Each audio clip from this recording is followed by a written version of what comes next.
Hello, and welcome to the first episode of the TrueBiome podcast. My name is Ryan, and I am the founder of TrueBiome, a health and wellness brand centered around healing and harmonizing within body, mind, and spirit. Today's episode features Dr. Natasha Campbell-McBride. She is the founder and author of the GAPS Diet book and protocol. I wanted to interview her because I have direct experience of this protocol working, healing the gut, as I had a parasitic infection that has caused serious gut issues that I am still working on healing today. Before we get into the episode, as a disclaimer, my camera seems to be focusing in and out, so I apologize for that. And new episodes will be coming out every Monday, whether solo or interviews with a guest. So I look forward to sharing those. Without further ado, I present to you Dr. Natasha Campbell-McBride.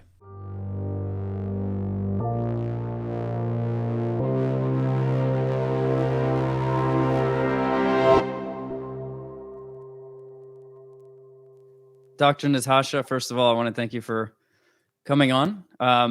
This is actually the first official TrueBiome episode, and really, I guess, a quick breakdown of what that is I wanted to start a podcast and health brand kind of revolving around the health of the microbiome, and that is through my direct experience of having a parasite for over 2 years that I started reaching out to any and every bit of information that I could possibly find to kind of figure out what was going on with my gut. And inevitably, I got it figured out, but it made it very clear to me that if my gut is not in a state of harmony, that everything else is secondary to that.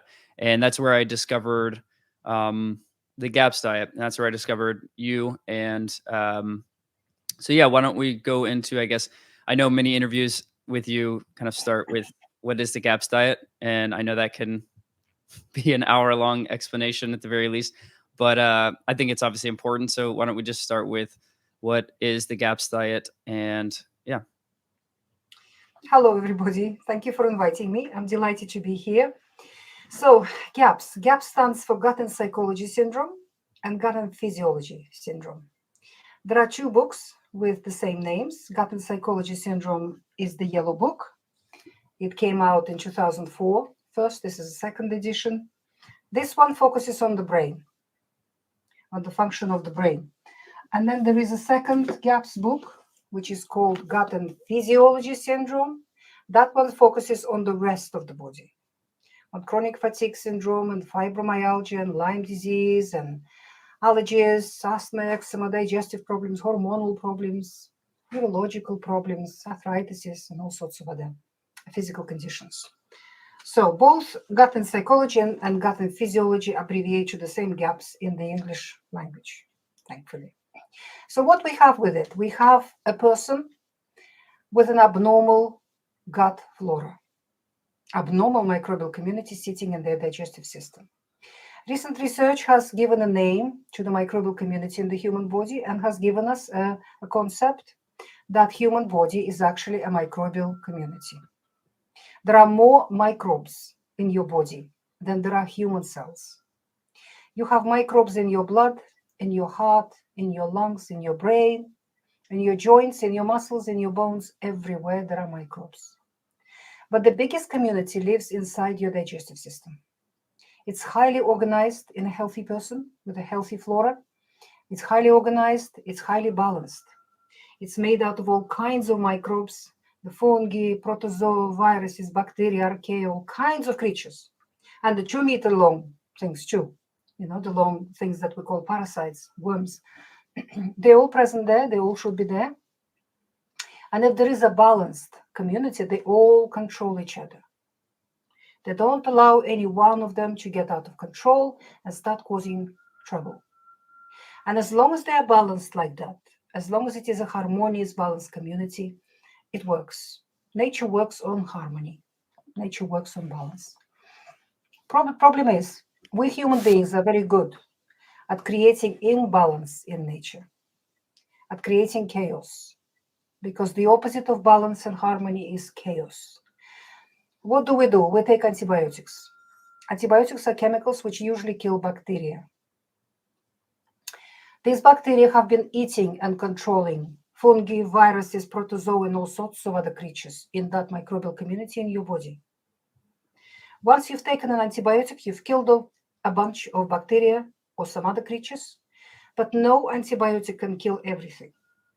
It only kills a portion of the microbial community, creating imbalance, creating disharmony. So as a result, the creatures that are left after an antibiotic overgrow because they're not controlled anymore. And from being benign and your helpers and your friends in a balanced community, they become your enemy, your worst enemy, when they are unbalanced, when they are overgrown in there. So, problem is, people are not only taking antibiotics from doctors nowadays. We have antibiotics in every bit of food you buy in a supermarket. People are eating antibiotics for breakfast, lunch, and dinner, and in between. Because our industrial agriculture uses a plethora of chemicals in producing plants and producing animal products, most of which are antibiotics in their nature. One of the worst is glyphosate, that's sold usually under the name of Roundup herbicide. When it was first discovered, it was patented as a broad spectrum antibiotic. And now research shows that even things labeled organic in a supermarket have considerable amounts of glyphosate in them. This chemical is everywhere in every food that our industrial agriculture produces, in your bread, in your oils, in your milk, in your meat, in your vegetables, in your fruit, everywhere. And it is a broad spectrum antibiotic, and it causes a devastating effect on any microbial community in nature. So we have a population of people living in the industrialized world, most of whom have damaged microbiome, damaged microbial community in their body, particularly in the digestive system. When that happens, that microbial community becomes your worst enemy. It starts damaging the integrity of the gut wall, the microbes that sit in your digestive system, and the gut flora, what sits in your digestive system, is the biggest part of your microbial community. It's the big ministry. It's the big headquarters of your whole microbiome. All the decisions that are made there in the gut are then sent to all the other microbes in the body. They're in charge, these microbes that sit in your digestive system. And when they're abnormal, they damage the integrity of the gut wall, making it porous and leaky.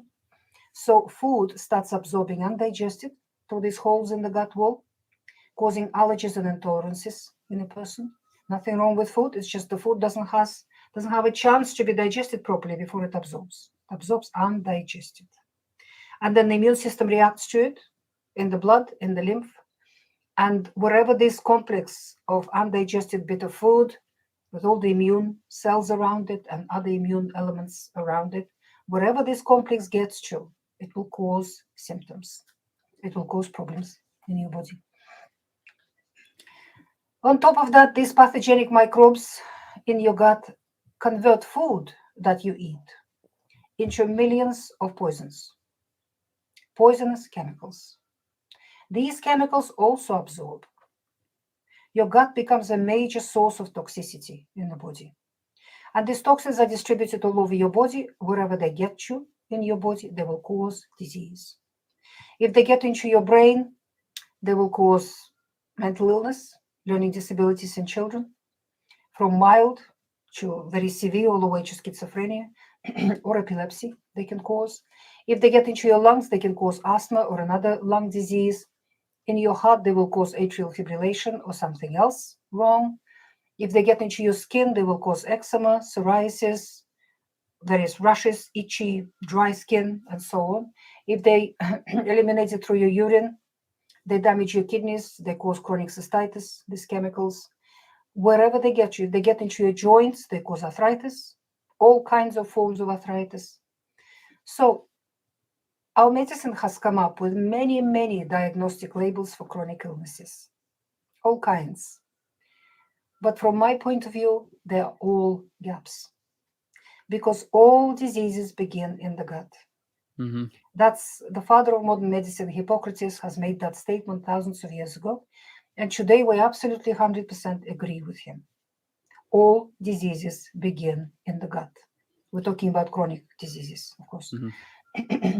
And So you may have rheumatoid arthritis, you may have migraines, you may have psoriasis, and think, what connection can that have with my gut? I have no gas, no pain, no diarrhea, no constipation. My digestive system seems to be okay. But when we start working on the gut and normalizing the flora in the gut, the microbial flora, psoriasis disappears. Rheumatoid arthritis disappears. And when we test these people, we find that their gut flora is very abnormal, and the gut wall is damaged, leaky, and porous. So GAP's nutritional protocol, described in the two books that I have shown you, is designed to normalize your microbiome in your body, starting from the gut flora and then to microbial communities everywhere else in your body, to bring back harmony. Because disease is chaos. Health is harmony. So GAP's nutritional protocol brings harmony back to your microbiome in your body, and then the microbiome, through its spread and through its power, brings harmony to everything else in your body. Well, I can attest that as I was struggling with the parasite infection, really the only thing that gave any sense of relief was starting on the GAPS diet. I had done ketogenic diets before, and this channel started as a vegan vegetarian diet, and that, as many with many people, after 5 or 6 years, I started to see a decline in my overall vitality and health. And I know you have an entire book based on explaining why vegetarianism and veganism especially doesn't really work. And so I'm sure in many ways that is some factor as to why my gut has either weakened through stomach acids and an avoidance of meat and collagen and amino acids for years. But I think my experience with the parasite infection brought my attention to and I wanted to ask you this: why do you feel we have such a reductionist mindset with health, that it's always reducing it down to this supplement or this diet, or and instead seeing, I feel, the microbiome is in kind of a way a very reflective representation of the diversity that is required to find health. We see that it manifests in the harmony of the diversity of our guts. Why do you feel that the science especially wants to so easily isolate aspects of that and miss the broader picture that I find to be much more healthy and effective in regards to not only my health but also applying as a philosophy for life? Well, GAPS is systemic. It's a system of health. It isn't just a diet. It's a program. And it normalizes everything in the body because it addresses all the aspects of health. And of course, food is at the center of it. The diet is at the center of it. Why? Because if you ask any microbiologist, what is the most powerful influence on the microbial community in nature? The answer will be immediately food. Food. You change the food supply to a microbial community in a laboratory or anywhere else, the whole community changes within a few hours, literally. Certain species of microbes disappear, other microbes appear out of nowhere, and the whole community changes. Food is the most powerful influence on any microbial community. What is human body? It's a microbial community. That is why food is the most powerful medicine for humans, and it has the most powerful influence on human health and disease. So whenever something goes wrong with your body, the first thing you need to consider is changing the way you eat, changing your food. That is the most important thing. And what GAPS does, the GAPS diet, which is at the center of the protocol, not only it changes your whole microbial community in the body, and then the microbes start working on fixing things and bringing up harmony and everything else. On top of that, the diet provides the best high quality, dense nutrition for your body to build itself out of quality materials. People are eating very poor quality diet nowadays, particularly in the Western world. It's surprising, isn't it? In the world of abundance, in the world of wealth, people are the most malnourished, far more malnourished than people in poorer countries. Because the quality of food that people are consuming is not very good at all. It's produced by industrial agriculture, it's full of chemicals, low in nutrients, and a lot of foods are processed in this world. And of course, talking about the reductionist approach, our modern science is basically the Western world religion. It's the biggest religion in the world. It's based on beliefs. If you start analyzing how the science works, and the number one belief in the modern science is materialism, that there are two kinds of science that people can perceive. One is technology. It's dealing with dead things, metals, plastics, machines, mobile phones, computers, internet, tractors, trains, aeroplanes, whatever. So these are all dead things. These are things made out of metals and dead things. And they work. And these technologies have brought us huge comforts and lots of developments and transformed our lives. But when it comes to living objects in this world, humans, animals, insects, biology, botany, plants, seeds, microbes, anything that is living in this world, our science is trying to treat it the same way as the dead machines. They don't see that behind every living object in the world, there is something divine. You can call it God, you can call it life force, you can call it anything you like. But the core of it is divinity. And our mainstream scientists are set on denying that. And as long as they continue researching living objects as if they are dead, as if they are bits of metal or bits of plastic or something else like that, they will never get to the truth. They will never get. So they try to be reductionist, and living objects don't work on the reductionist approach. 2 by 2 is not 4 in a living object.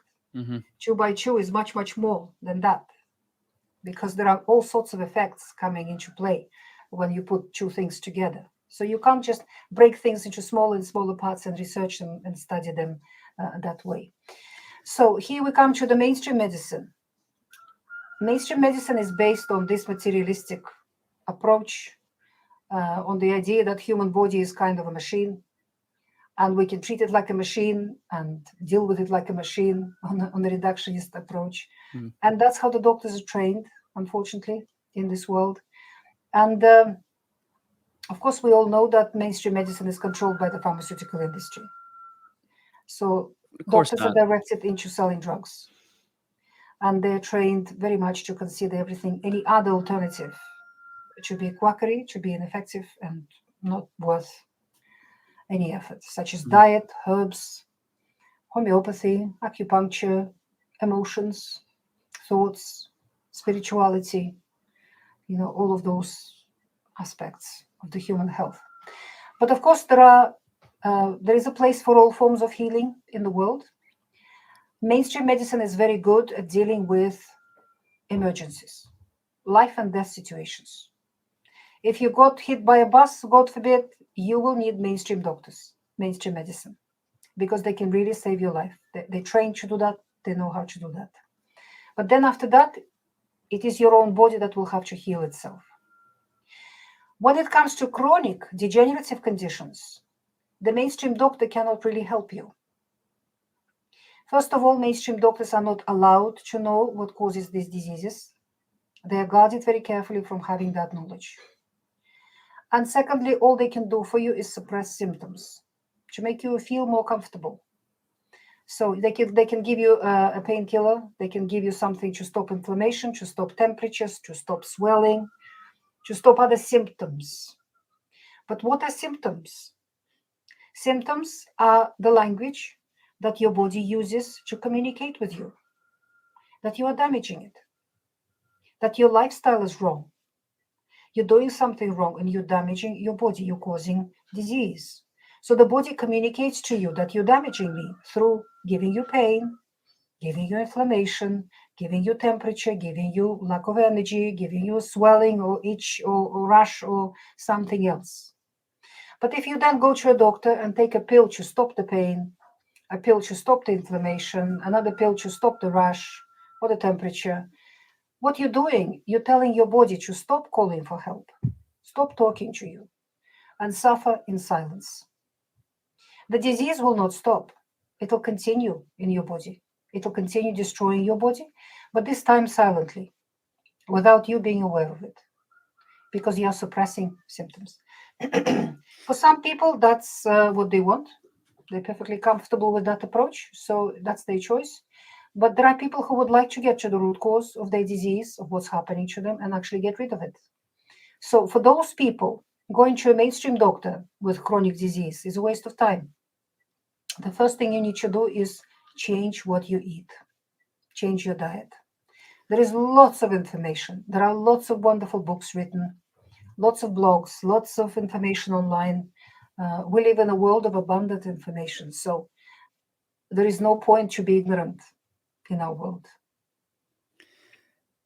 Well, and interesting. That kind of brings me to, I guess, a question I had in regards. You know, in many ways, we have access to so much now that, especially those who aren't doing the research or studying it, it can be difficult to decipher between what is, in many ways, misinformation. And for me, when I started to try to heal myself from this seemingly gut issue, I eventually got tested, and it was, blastosis hominis.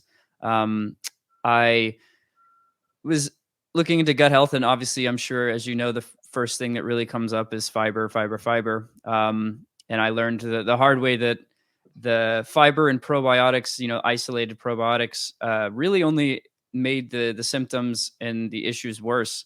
And even after, I've tested negative from the parasite, I still have reactions and when I have these foods in excess.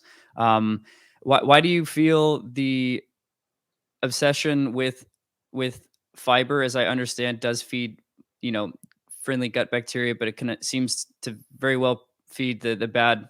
Why do you feel this has been such a missed insight or a misunderstanding of the science? And because it does seem that every, you know, person that is talking about the microbiome stresses fiber, fiber, fiber. But in many ways, it does not work for a majority of people. It doesn't work for anybody. Fiber is an absolute enemy of a person with digestive disorders because fiber and starch, both fiber and starch, they are perfect food for microbes, but they feed equally the good and the bad. If you have a cast iron, healthy, beautiful microbiome sitting in your digestive system, eating more starch and fiber will feed that balanced community of microbes. They will flourish and they make you healthier. But if your gut flora is damaged, then it's the pathogenic microbes which are dominating in your digestive system will feast on fiber and starch. They will get bigger, stronger, and they will make you very sick. Vast majority, possibly all people in the Western world have abnormal gut flora because everybody's eating out of supermarkets with very, very small exceptions. So everybody's got their gut flora damaged to a degree. So eating a lot of fiber and a lot of starch is not good for people. What they need is GAPS, the GAPS diet. Fiber research is dubious to start with. And here we come to the concept of mainstream and alternative.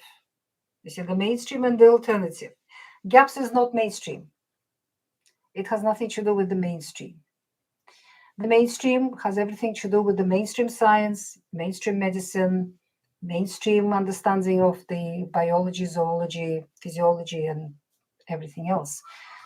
So whenever you get ill and it is your personal situation, you have to choose whether you want to believe the mainstream or whether you want to believe in an environment, in a more alternative environment, where everybody's presenting their own personal story and people are actually talking about their own personal experiences, what actually happened to them. It's not some cold scientific studies which have been published, because there's a lot of cheating in research.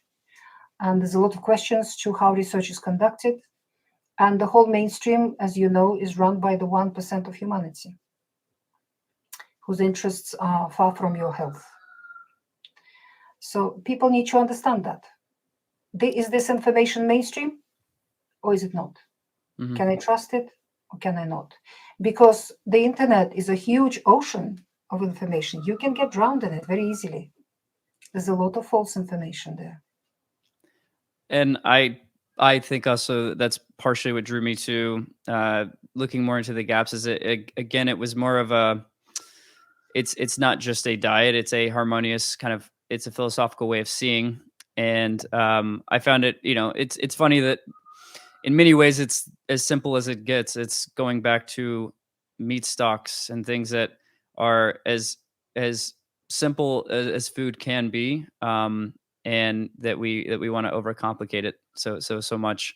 Um, I wanted to also ask you, and I know as we've talked about isolating supplements and things like that aren't necessarily a on the highest list of recommendations from you, but what is your opinion, experience in regards to humic and fulvic acids? And as I know, much of our food is so sanitized, and nowadays that we aren't, receiving any bit of the fulvic acids that used to be more prevalent on our foods, and we're not obviously engaging as much in the soil, being outside, with our shoes off and things like this, and absorbing these bacteria. What is your experience with people that supplement with that, or just in general, your thoughts on humic and fulvic acids? There are lots of supplements in the world. It's a huge industry. A lot of supplements are now manufactured by the pharmaceutical industry. They jumped on that bandwagon because they want a piece of that pie as well. And people can spend an awful lot of funds on supplements. But you have to understand that Mother Nature designed our bodies to thrive on food, not on pills. We're supposed to get our nutrition from food. So you have to eat anyway. You're eating anyway. You wake up in the morning, you start eating something. You might as well eat correctly. So the first effort I would put into the diet. Fulvic acid and other humic acids are produced by soil bacteria, by the microbes in the soil, in healthy soils. So whenever you drink water from streams or from a well, you get fulvic acids. Many supplements in the world now are made with these humic acids produced by the soil bacteria. They are beneficial, but there are lots and lots of other supplements that are beneficial. But again, like the internet, like the information out there, you have to be careful what company you're working with. It's better to work with smaller companies that still have personal service where you can actually pick up a phone and speak to a human being who will give you information rather than just buy something online, because you can buy something that will at best be useless to you, or at worst can make you worse because it's been manufactured from some ingredients that may not be so good for you. Mhm. It is a world that we have to be careful with. I always tell people food first. The most important thing is food first. And here we come to the GAPS diet. It is based on traditional wisdom from traditional societies from all over the world. I have learned this diet from my grandmother because when I was a few months old, when I was 16 months old or 18 months old, I got a food poisoning and I nearly died. I just wasn't recovering. I was losing weight and couldn't even stand up, apparently. And my grandmother came to the city where my parents lived and took me to the village where they had a small holding. They had a cow, they had animals, chickens, geese, a garden and bees and everything else. And she healed me. And later on in my life, I have discovered that she healed me with the GAPS diet. The diet that I had to rediscover myself and put into my books. That's what she's done. People knew this in traditional societies. They had this knowledge. And the basis of it is meat stock. You mentioned meat stock. Mm-hmm. There's a difference between meat stock and bone broth. Please don't get confused between the two. Meat stock is when you take a chunk of animal with nothing removed. There is a bone in the middle, there is a joint, a muscle of the fascias, the arteries, the nerves. If it's a pig, then there's a skin on top of it all. and you want bits and pieces which are the least popular, such as feet, necks, back, heads, you know, rib cage, things like that. You put it in a pan, you put some water in that pan, you cover the meat, add salt and pepper, and you cook it for about 2, 3, 4 hours. Simmer it. And what results is the liquid, which is clear and beautiful and delicious. And that is called meat stock. And the meat that is there on that bone just falls off the bone and it makes a beautiful meal for you.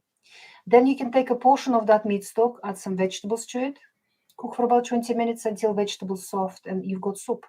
And then you cut that meat off the bones into bite-sized pieces and put it in that soup as well. This is what we call GAPS soup. So when we say soup, we don't mean something out of a tin from a supermarket made on water, and the tin is lined with terrible chemicals which change your hormonal balance in the body, which, are hormone disrupting chemicals. So you don't want to buy that kind of soup. No. GAP soup is very special. And what's most important about the meat stock? It is rich in collagen. About 3/4 of all protein in your body is collagen. It's an elastic protein that holds you together. Without collagen, you'll be a puddle on the floor because majority of our bodies are water. And it's collagen that holds us together. It's a structure that your joints, your ligaments, the skeleton of your bones, the skeleton of your muscles, the capsule of every organ, the fascia, the ligaments that your organs are hanging on, the layers around your brain, your blood vessels, the shafts where your nerves travel, everything's made out of collagen in the body. It's a vital part of your physical structure of your body. Problem is, collagen is a magnet for toxicity. Toxins that absorb from the damaged gut when an abnormal microbial community is sitting there, there's a river of toxicity coming through the damaged gut wall and floating around your body everywhere. These toxins largely attach themselves to molecules of collagen, contaminating them, making them dirty. The immune system then finds these dirty molecules, and the first tool that it uses to clean them up is inflammation. So if a bunch of toxins came into your knee, let's say in the middle of the night, and you woke up in the morning, your knee is swollen, red hot, you can't bend it, it doesn't work, and it hurts. That's inflammation. The collagen in your knee is contaminated, dirty, and the immune system is using inflammation to clean it up. What do people do? They take aspirin, they take ibuprofen, they take a painkiller, an anti-inflammatory to stop the inflammation, and they go to work. So that collagen stays contaminated. It hasn't had a chance to be cleaned properly as a result. And if that situation becomes chronic and continues long enough, for a couple of months, then the immune system sees that inflammation is not enough. It will start producing antibodies. These are cells which are specifically designed to destroy those dirty molecules of collagen, contaminated molecules of collagen. So your collagen will start getting dismantled and removed. As a result, your joints get loose. They don't give you good support. You become clumsy. Children with this situation usually stumble on a perfectly level floor and hurt themselves all the time. You bruise too easily because your blood vessels, the walls of your blood vessels, are made out of collagen. And as they're getting destroyed and dismantled, they become weak. They tear very easily. So you've lifted a chair or something, you've done something not very heavy at all, and you've got a bruise on your hand. And you think, why? I haven't done anything strenuous. Why do I have a bruise? Because the walls of your blood vessels are weak. They get damaged very easily and they bleed, these blood vessels. You become clumsy. Your joints overbend. Your spine starts hurting. A large percent of people who get lumbago and back pain have this situation because our spine is hundreds of small joints, lots and lots of little joints. And if they're getting loose like that because collagen is being destroyed, they don't give the spine good support. And that leads then the disc starts slipping away. You get dislocations between the vertebrae and the spine, and your muscles get into permanent spasm. And it's the spasm in those muscles that give you the pain, the back pain, because the muscles now try to hold the spine together because the joints are not doing the work. You can get hernias in various places because the fascias that are holding your organs in place are becoming weak and damaged. All sorts of other things happen when the person has a collagen deficiency in the body. So we need to eat collagen. Mm-hmm. I grew up in a traditional society where at school, at work, everywhere, wherever you went to have a lunch, you always had to have a bowl of soup first. And it was that GAP soup. That's how it was made. Because I grew up in the Soviet Union. It was a very different country to the Western world. And everywhere, from the creche to the kindergarten, to the school, to the university, everywhere at lunchtime, everybody had a bowl of soup, which was made right there on premises from fresh ingredients.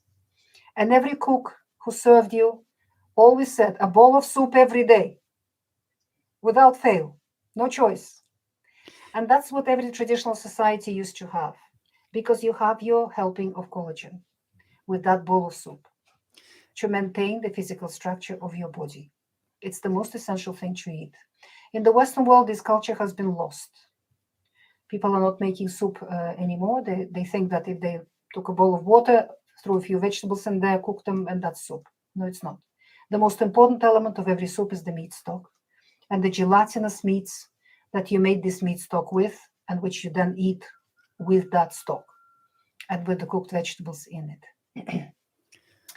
Fermented vegetables, fermented foods are a very important part of the GAPS diet as well, because when we ferment any food, it becomes probiotic. It's a powerful probiotic and the least expensive one. If you're eating fermented foods on a regular basis, you don't have to buy supplements of probiotics because they are expensive. And not only probiotics you will get from fermented vegetables or fermented dairy, kefir, yogurt, homemade cheese. These are very important parts of the GAPS diet, fermented dairy and fermented vegetables. But also you get lots of enzymes that the microbes have produced, and the food that you're eating is pre-digested. The microbes worked on that food first to digest it for you, break down all the tough fiber in the vegetables and starches and whatever else that human digestive system can't handle, and turn them into substances which are easy to digest, so they are far more nutritious. For example, a helping of sauerkraut, fermented cabbage, will give you apparently 20 times more bioavailable vitamin C than the same helping of fresh cabbage. Because in fresh cabbage, vitamin C is locked in cellular structure of the cabbage, and human digestive system cannot extract it. In a sauerkraut, the microbes have released the vitamin C into the juices already. They've extracted it, they've done the work, and they made that vitamin C bioavailable. That is why during the winter, in particular, when people didn't have supermarkets for millions of years, for as long as humans existed on this planet, they all ate their vegetables fermented. And that was their source of vitamin C in very large amounts. Fermented vegetables are the best vitamin C supplement and the cheapest. Do you recommend with probiotics, probiotic foods, if you're healing with? I guess I kind of am answering this question for myself. I know your response to it, but I guess if I'm taking in probiotics and I obviously have a harmonious gut, I know you recommend starting obviously in stages as the GAPS diet presents.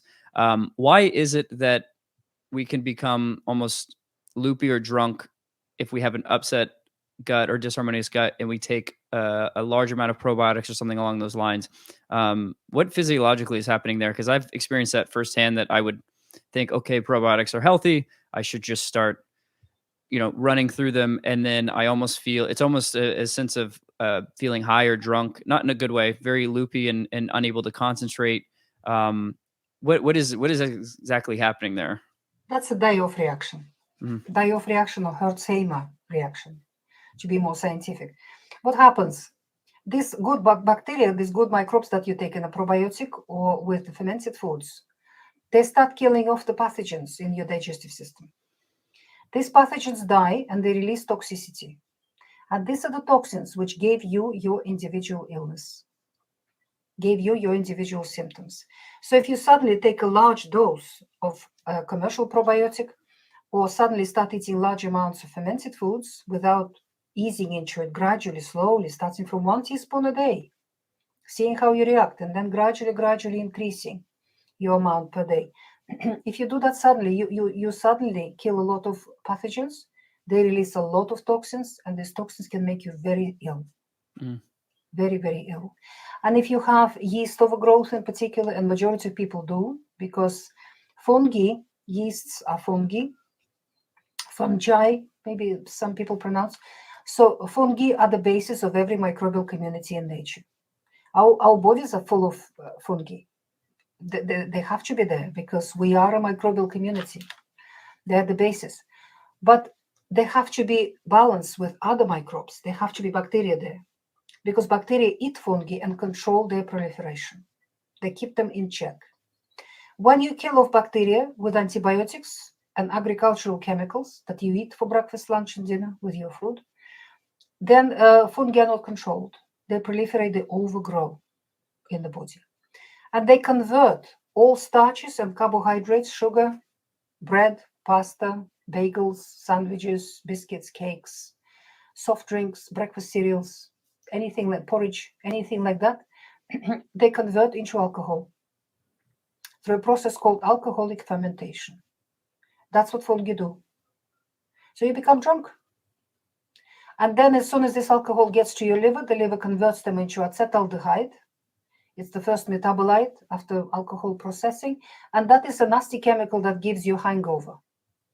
The horrible, heavy headache, feeling nauseous, just feeling awful, no energy. That's acetaldehyde in your body, acetaldehyde.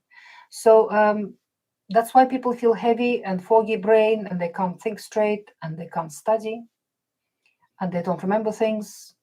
They just live in the fog when they have this yeast overgrowth in their body. And these yeasts cause hundreds of symptoms, literally hundreds of symptoms in the body. To bring them down, we have to restore the microbial community. We have to restore a healthy population of other microbes, which will then bring fungi under control. Again, my direct experience, it was as if I was not drinking at all, but I was waking up with what I would perceive as to be a hangover, headaches and nausea and yeah, so my again, just adding to what you're saying, my direct experience has pretty much been that to a T. And I wanted to ask, I think this interesting. It would be an interesting perspective from you. What, besides, I would say, the obvious of the quality of food, what do you find to be a factor in the longevity of places like Okinawa and, I forget where the Mediterranean diet, the island off of Italy. What do you think, what components besides just the quality of food is a factor for that longevity or that health? It's the whole lifestyle. It's not just food. It's the clean air. It is a slow lifestyle. No stress, no rushing around, no trying to achieve too much on a daily basis. Clean water, clean food, traditional food, being born in the same place, living your life in the same place, dying in the same place, having family around you, having love and calm, peaceful, beautiful nature around you, and doing something regular on a daily basis, eating in a regular way. And of course, these people eat Mediterranean in particular. They eat a lot of fish. They eat high cream cheese. They eat a lot of goat cheese and other cheeses. They love their cream and they love their pork. And they don't eat anything low fat, these people. Yes, they eat some vegetables as well in season. It's the seasonal food. So that's the basis for longevity for these people. It's not just diet. It's not just what they eat. People who live in a city somewhere and buying their food in a supermarket cannot even hope to achieve such longevity. because the whole lifestyle is not conducive to it. Hmm. I'm very fortunate where I live in Austin, even though obviously directly in downtown, it's a lot of my vegetables and stuff come from supermarkets, but almost all of my animal products are sourced from local farmers, grass fed. I'm one of the few people that I feel in the US that has access to like pasture raised pork, which is very uncommon here. And obviously verifying with non-GMO, not feeding them, GMO soy and corn and all these things as well. So I'm very, very blessed in that sense, and have felt an immediate difference in my overall health just from being able to have access to that. Um, That's and wonderful. That's very good.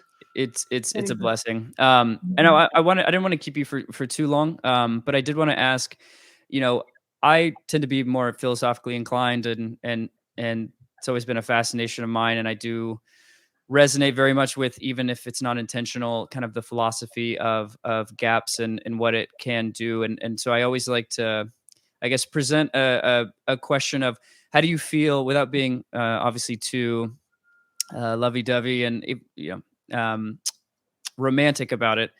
How do you feel the health of the microbiome, what you preach with gaps, what you teach, how do you think that applies to the psychology and the well-being of humanity as a whole, um, and how it can benefit that in some way?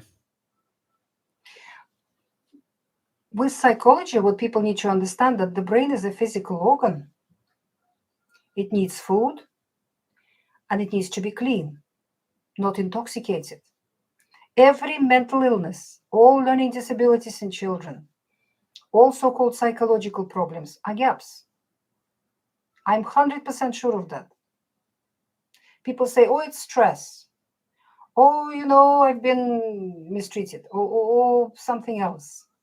You can take two people and expose them to the same stress, to the same stressful situation. One will fall apart, another will sail through and won't even notice. Because the one who sailed through has a healthy, robust body, healthy, robust brain, well nourished, and not intoxicated. This stress is easy for that person. If your body is made out of poor quality materials and filled with toxins, the smallest disturbance, the smallest demand placed on you can shatter you. You can fall apart because you're already falling apart.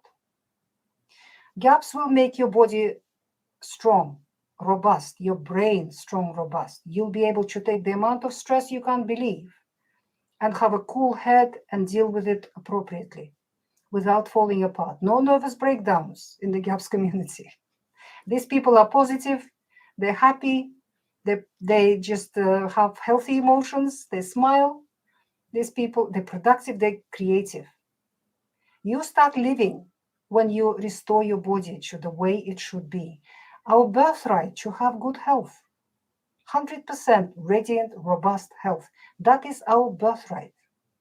And every one of you can claim it. It's your choice. And the choice is basically what you put in your mouth and what lifestyle you live, what toxins you allow into your life, into your house, into your bedroom, into your bathroom, into your mouth, on your skin. All of that is in the GAPS nutritional protocol. We have a whole department there on detoxification and what we wash our hair with and how we have our bath and shower and what we use and what we don't use and how we wash our clothes and clean our houses and all of that to protect ourselves from man-made chemicals, man-made toxins. And lifestyle is very important, and attitude to life is very important. At the end of the day, nature is solidified love. That is why nature is so perfect. When it's healthy and allowed to do what its thing, allowed to do what it's supposed to do. Have a look at every little leaf on a tree, a hair on a cat, or a scale on a fish. The tiniest thing to the great big ones. They're amazing. They're beautiful, they're magnificent, and they're fully functional. They're designed in such a way that they just work so cleverly, so beautifully, and so perfectly in harmony with everything else that surrounds it. And everything in nature is like that. The only energy that could create this kind of functionality and beauty and harmony is love, energy of love. In science. No, I'm just kidding. Energy of love, exactly. So when you buy your food in a supermarket, what energy are you buying? Food is information. It carries energy. Every information is energy, and every energy has a frequency of vibration. It has a signature. It's different. What kind of information are you buying in a supermarket? Because in supermarket, all the shelves are stocked by industrial agriculture, industrial model. You are buying information of abuse, grief, suffering, greed. How is that going to give you good health? We have to abandon supermarkets. Every person who wants good health, who wants to have healthy family, healthy children, healthy husband, healthy wife, healthy parents, we have no choice. We have to abandon supermarkets. We have to abandon the mainstream agriculture. You have to get out of the city. You have to find farms where people love their animals, love their soil, love their birds, love their land, everything.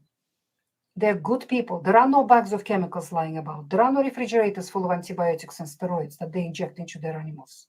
And they're happy for you to visit that farm because they've got nothing to hide. And you start buying food directly from these people. It's more effort. It's more difficult than just pushing a trolley in a supermarket, of course. But you will be meeting regularly wonderful people. You will make good friends. You'll get your whole family on a farm in the fresh air to see animals, to spend a good time rather than sitting in front of TV all day. So you just choose a very different lifestyle, very different food, a food that carries the information of love, information of good health, of joy. And that information will go into your body and give you the same frequency, the same vibration. So your body can start healing. Mhm. I would concur, and I would say that I grew up with a grandfather who had cattle and a farm, and it was always the most foreign idea for me to ever entertain of maybe one day having that, or really caring to be involved in any lifestyle as such. But that becomes more and more appealing every day as I focus more on health, and so I would say in many ways I agree. And then going back to what you were talking about, I just wanted to personally thank you for presenting the GAPS diet, because it was the only thing that started to relieve symptoms and give me a sense of well-being again. And I can promise that from my own experience of years of meditation and focus on a spiritual path is kind of the focus and the center of my life. It's very hard to maintain that if health is not in alignment, no matter how hard you try, mentally strong you are. uh, that state of health, that state of peace that is experienced, is as much physical as it is spiritual or mental. And I had a direct experience of that through dealing with so many gut issues for the last couple of years. And as I've said, having a bowl of chicken stew and has alleviated more symptoms than any supplement, food, anything else that I've taken. It is the foundation of what I kind of I would say is my foundational food is that. And I really only kind of came back to that through understanding GAPS and reading your book. And so I just wanted to thank you for that personally, as that has, like, as you I'm sure have experienced 1,000 times over, people saying, I finally found some sense of relief uh in the mud of information out there. So That's a pleasure. That's a pleasure. If we've got a couple of minutes, you have mentioned vegetarianism. yeah, I You would love said to that talk you, about you, that. you tried that for a few My years. The people I'm going that to show my subscribe would book. like to hear about that too, because Yes. that was where most of my interest was started. I've written a book called Vegetarianism Explained, Making an Informed Decision. For any of you out there who are considering a plant-based lifestyle, please read this book first. It's a small book. It's not a very big book to read. So please read it first before making such a life-changing decision. How I got into that subject. I started getting all these young people with bipolar disorder, with anorexia in particular, with other mental problems and physical problems, who became ill because of vegetarianism. Before they changed their diet, they were perfectly healthy, these youngsters. So that got me very interested. And the first thing I tried to do is to find any studies on the subject. And after a considerable research, I found that there isn't one study on vegetarianism or veganism we can trust. Not one. They're all fraudulent, particularly the China study. The China study is something that the mainstream is, waving in our faces, saying this is the proof that we should all be vegan. So, having discovered that, I then looked at the basic sciences of biology, zoology, physiology, and clinical practice. My own clinical practice and clinical practice of my colleagues, other medical doctors in the world. And based on all that knowledge, I have written this book, where I explain that there is a difference between how the human body handles animal foods and plant foods. Animal foods are meat, fish, eggs, and dairy. Plant foods are the vegetables, fruit, grains, beans, nuts, seeds, and so on, grasses, herbs. The basic scientific fact that we have known from 1930s is that nothing on our beautiful planet can digest plants, apart from microbes. Nothing.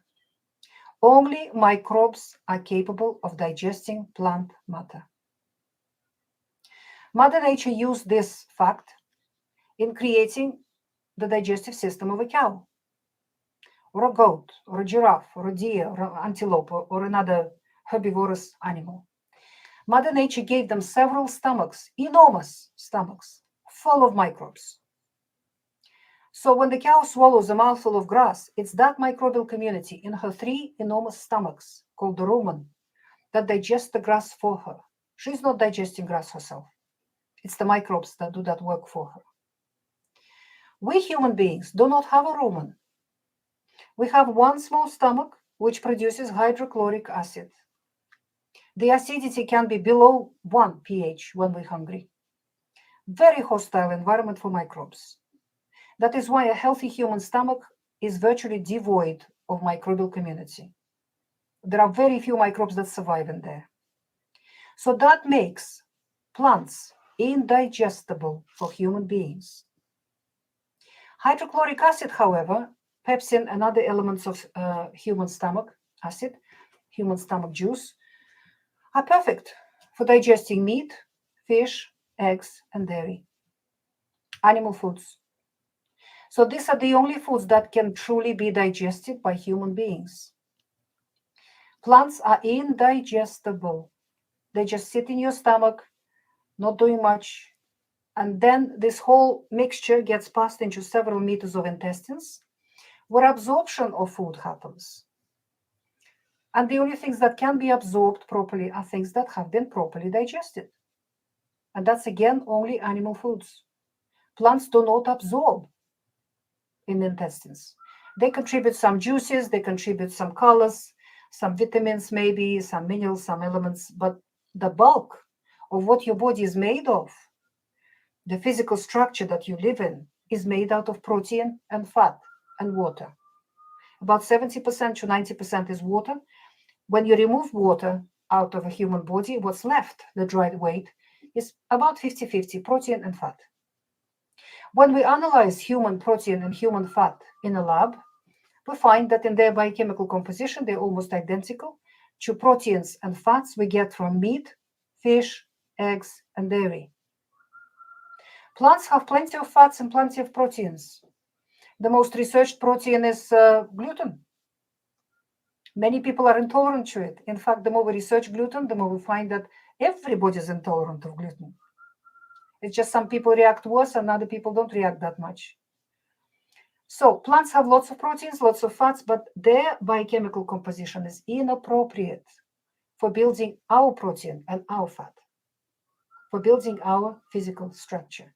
And on top of that, they're indigestible. They're impossible to digest for us. Gluten, protein in peas, protein in beans, other proteins, in nuts and other things. They're very difficult to digest. So the upshot of it is that the only feeding, building foods for human beings are animal foods. We cannot live without them. Plants are optional. Why do we eat plants at all? We eat them because they have lots of cleansing substances. Antioxidants, phenols, phytonutrients, salicylates, and all sorts of other things, which help us to stay clean on the inside. Mm. On top of that, plants give us colors, flavors, fun, beauty, some other tastes. So they sort of make it fun. But strictly speaking, human beings can live without plants perfectly well. Mm-hmm. And That is my clinical experience. My own patients have taught me that.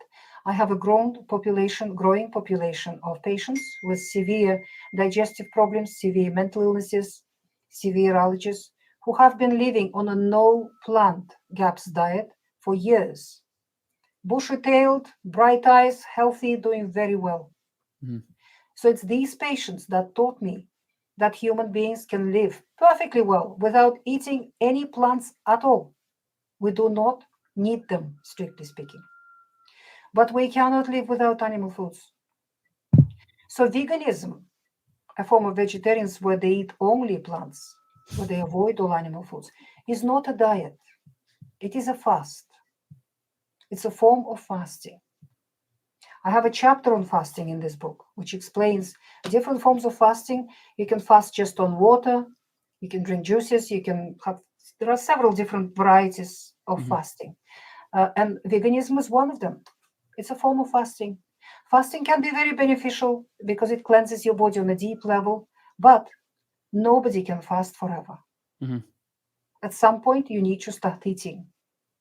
Vegetables are not eating, fruit is not eating, bread is not eating, porridge is not eating.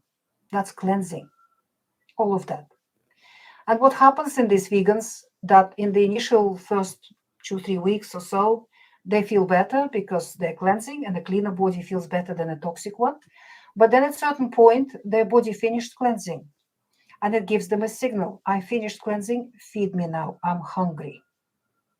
The way the body gives you that signal, it gives you desire for roast chicken, for bacon and eggs, for a piece of meat, for a piece of cheese, for a pot of cream, for something like that.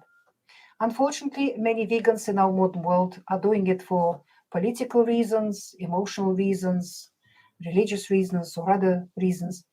They do not listen to their body.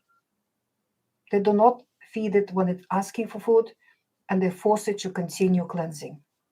And at that point, the body has no choice but to start breaking down muscle and bone and other less important organs to feed the brain, the lungs, the heart, the liver, other vital organs to survive. So the person starts losing muscle mass, starts losing bone mass, and they start losing brain mass. We see that on scans, on CT scans and MRI scans. In long-term vegans, their brains have shrunk considerably. They're starving. That is why vegans, long-term vegans in particular, are hangry. That's a term that made out of two words, hungry and angry. They're angry people because the brain is starving, so they are very critical of everybody. They're very puritanical. They berate everybody. They tell everybody off. And sharpness of their intellect reduces dramatically. Their cognitive ability reduces dramatically. Their memory reduced. They're losing their brain capacity. And they're not realizing that. Mm-hmm. Other people realize it around them, but they may be too polite to tell them or afraid to tell them, where these people don't realize that. Their bodies deteriorate seriously. And when a vegan eventually hits a rock bottom and realizes that they have to start eating animal foods, we have now a large population of recovering vegans in the modern world. And their experience shows that it takes a long time to recover, years and years, Mm-hmm. to restore your body back to normal function. I believe that is partially a factor in why my gut had never fully healed, and I guess I just didn't recognize or pinpoint that many, whether my fatigue or just not feeling optimal, stemmed even after reintroducing animal products. I think not addressing obviously not having the foundation of understanding of gaps in chicken stock and something that could heal, just buying store-bought collagen, I'm sure helps in some way, but not to the degree that a fresh chicken stock that I made myself. So I do feel a lot of the susceptibility of my gut to pathogens and microbes has really been a byproduct of being vegetarian vegan for 8 years. And I wanted to ask you in regards to vegan vegetarianism, because I was one that fell prey, even somebody who, again, seemingly I felt I practiced mindfulness and was engaging in self-awareness on a daily basis. What do you think it is about the psychology of a young adult or young teenager to fall prey so easily to the idealism of veganism, vegetarianism? Well, you see, the mainstream now is pushing the whole humanity to veganism and vegetarianism because the government agricultural policies in the Western world in particular, in fact, in the whole world, are run by the global corporations, the 1% of humanity that owns all corporations and seems to be everything. They're dictating to the Western governments the agricultural policies. And for these corporations, it is easy and profitable to grow plant matter on huge scale. Easy and profitable. However, animal husbandry is unprofitable and difficult for them because animals and birds just don't comply with the industrial model. They get sick and they die very easily. So it's unprofitable for them to produce meat, eggs, and milk. It's a headache. It's just difficult for them. On top of that, they have invested billions into new technologies of synthetic meat, synthetic milk, and synthetic eggs. Synthetic meat and milk are already in supermarkets, and synthetic eggs are coming. And these are the real animals and chickens and real eggs and real milk are competition for these technologies, for these new products. So they are now dead set, all Western governments ruled by this 1%, they are dead set on making the whole humanity vegan and getting rid of animal husbandry altogether. You probably heard of political situation in Holland, in Ireland, and other European countries where farms are basically being destroyed under the pretext that cows are causing global warming, that they're belching methane. That is a complete nonsense, utter nonsense. Methane in the atmosphere comes from nitrogen fertilizers. Mm-hmm. More than 50% of nitrogen fertilizers, as soon as they touch the ground, when they're sprayed on the fields, they turn into methane and they're released into the atmosphere. That's where methane comes from, not from belching cows. That's a complete nonsense. And the real research in this area shows that in order for us to restore the climate on our planet and restore the soil on our planet, the most important issue is the soil loss. Mm-hmm. Topsoil is the most precious part of nature. That's where all life begins and all life ends. And it's being destroyed on a phenomenal scale by industrial agriculture. Because nitrogen fertilizers, other chemicals that they spray, and tilling, plowing, and other practices that they use, they turn the living soil, because soil is a living matrix, it's a living microbial community. They kill all the microbes and they turn the soil into dead dust. And then the rains wash off that dust from the fields into the rivers and streams.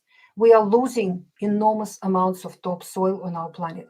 In fact, the scientists have calculated already that we've got maybe 50 years left if we continue the way we are doing it. So the question is, how do we restore topsoil on our planet? How do we return it back onto our fields?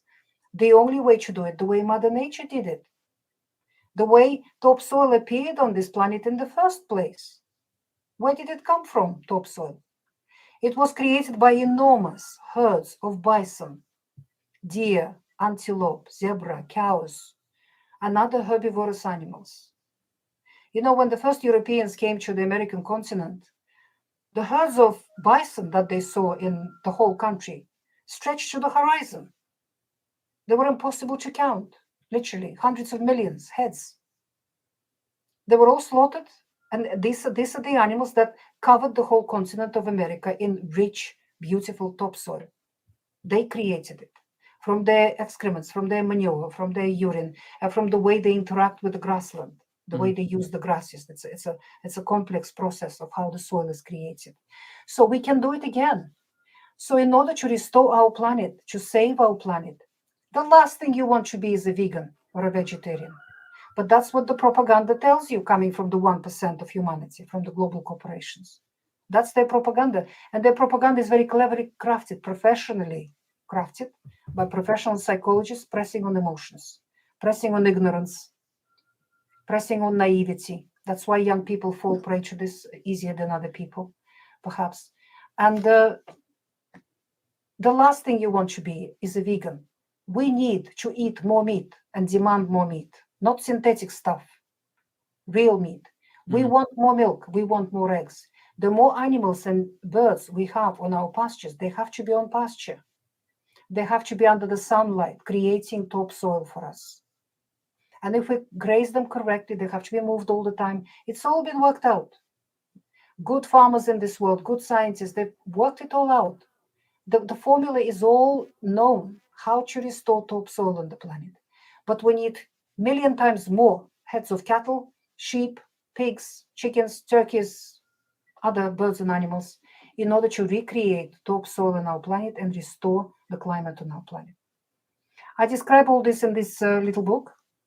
So for those who would like to understand the whole concept, please read it.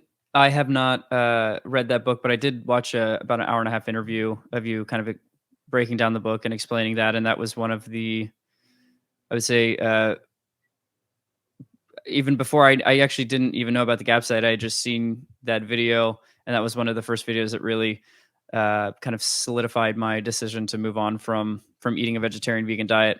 But yeah, I find it interesting how the answer's so obvious in that the microbes within the soil and the microbes within our gut, and how creating harmony in both of those and allowing nature to naturally come back into place is the answer. And it's really just a matter of us being able to get out of our own way and allow that natural process to occur. It's a makes learning it much curve. easier. Yeah. It's a learning curve. Humanity is going through a learning curve, and it's beautiful. It seems that we do not, human beings don't learn things from books and from reading things. We can learn only through experience. You see, you've been through a certain experience in your life, and you've learned something very valuable. And nobody will be able to bamboozle you on this subject anymore. No, I will not be going back to a vegan diet anytime soon. That's for sure. Well, I again, I wanted to just thank you for coming on, and I really hope that this is helpful in some way to people out there that are either struggling with gut health or a vegan diet or vegetarian diet, because from my direct experience of feeling that and having those symptoms and that sickness, this is the only thing that brought a sense of relief. And that's all I really hope to do with these interviews and interviewing people like you. And like I said, it's very fitting for this channel to be you be the first interview, as the focus is really around gut health. And so I figure, why not, interview the queen of gut health, or at least the main focus of it. So I really appreciate it. Thank you for inviting me, and thank you for your work. Just want to thank you guys once again for tuning into the TrueBiome podcast. Please like and subscribe. Leave comments down below if you would like me to interview any specific guest, anything like that, questions. I will do my best to respond promptly. Every Monday will be a new episode, so look forward to that. Otherwise, enjoy your day, and I will talk to you soon.